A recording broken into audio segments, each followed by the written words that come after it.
वाहतुकीच्या कोंडीवर एक मोठा उपाय म्हणून हा एकात्मिक दुमजली पूल त्याचं लोकार्पण होत आहे। आणि साहजिकच आपल्या सर्वांना या लोकार्पणाच्या निमित्ताने स्वर्गीय अजितदादांची आठवण होते। कारण हा एकात्मिक दुमजली पूल बांधण्याकरता वेगवेगळ्या ज्या अडचणी होत्या त्या अडचणी सोडवण्यामध्ये अजितदादांनी पुढाकार घेतला। काही पूल पाडायचे होते, मग नवीन पूल बांधायचा होता आणि पुण्यासारख्या शहरामध्ये ज्या ठिकाणी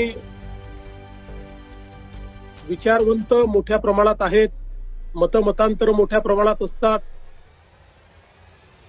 आणि अतिशय अभ्यासपूर्ण पॉइंट ऑफ व्ह्यू लोक मांडत असतात, अशा परिस्थितीत सगळ्यांना एका पेजवर आणायचं आणि पूल पाडणे आणि नवीन पूल बांधणे हे मला असं वाटतं अतिशय मोठं आणि महत्वाचं काम होतं।